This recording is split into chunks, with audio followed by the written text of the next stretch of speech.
You know, subhanAllah, there's an ayah in the Quran that just shakes me about the hellfire specifically. There's a lot, of course, but there's one that just shakes me. And I want you to think about this. There's an ayah in the Quran in which Allah Ta'ala tells us, or there's a passage I should say, in which Allah Ta'ala tells us of a group of friends. And we find that some of these friends made it to paradise. And they gather and they see each other. Imagine, like, you know, they say like, oh, the group chat, the trip finally made it out of the group chat. Imagine like, yo, the akhirah finally made it out of the group chat. You know, like you meet up and you're like, we made it. But there's one of you missing. And so there's an individual in that passage that notices this. Like every time we got together in the dunya, there were 6 of us and now there's only 5 of us. Where's the 6th? And this person says, let's go look. And so they start to go look, and they look through all of the different valleys and pastures and the neighborhoods and the kingdoms and the mansion. They look and they can't find this person until finally they get to a place where they're able to peer over, and Allah gives them permission to look into the hellfire.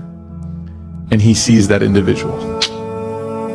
And there's a moment that Allah Ta'ala shows us what that person's feeling. And again, the wrong thing to do right now is to think of like who this person is in your friend group. The right thing to do right now is say, is this me?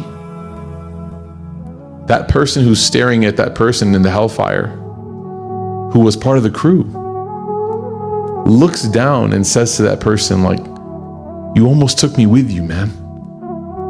Like you almost took me with you. Like we were going to pray and you kind of like kept pushing me away from that. We were going to go listen to the Sheikh Mikhail's halaqah and you were like, nah, I'll meet you guys up after. We were going here and you kept, there's always this, you were pushing us away, and look now what happened.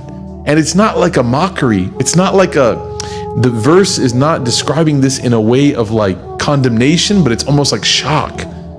You almost took me with you. And this passage shakes me because there are going to be people in this life that we spend hours of our life with, and we won't be able to find each other in Jannah. Really, like, it really shakes me, because you learn now why the Prophet ﷺ says spend time with good people, because you don't want to have that heartbreak.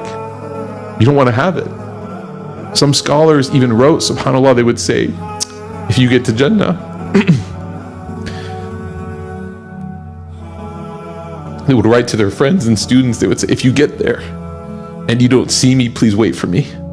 Ask about me, because I need you to make sure that I'm there. Like, only people that have conviction in this treat this topic this way.